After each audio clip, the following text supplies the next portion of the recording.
Hi, welcome to another episode of Hot Takes. The Attorney General, Lord Richard Hermer,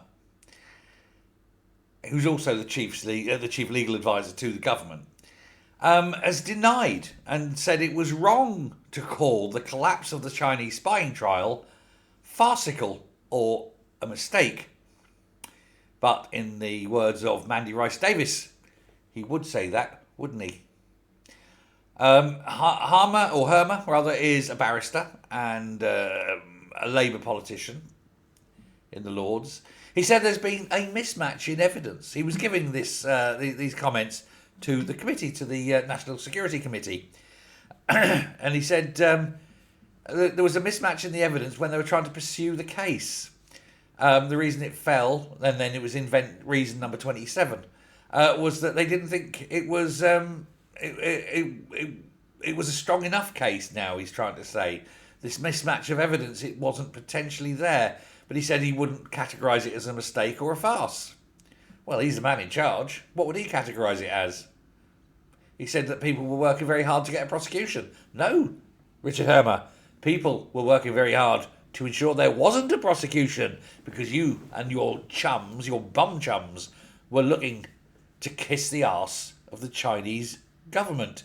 After all, it is the Chinese Communist Party that's running this country, is it not? One only has to look at what they're doing and where they're trying to do it to see what is going on. He's given this evidence to the National Security Committee, and he's desperately trying not to blame himself. But I've got a feeling he's actually going to throw Darren Jones under the bus. Likewise, Darren Jones is not going to be thrown under the bus either. He wants to throw Hermer under the bus. There's an awful lot of buses and an awful lot of throwing, but basically everyone is saying, wasn't me, Gov. It was always somebody else. Yeah. But the two Christophers, Cash and Berry, still are walking free when they should, of course, in my opinion, be behind bars. And if the trial probably continued, they probably would. But that's not up to me to say. But there are certainly questions to answer. Who made these decisions? I mean, ultimately, the buck stops with Hermer. He is the Attorney General. He is the highest law officer. And he cannot say that he didn't know anything about it because his fingerprints are all over it. He signed off on things. And it's been revealed he talked to Starmer about it. And there's Starmer going, I know nothing. Never crossed my desk.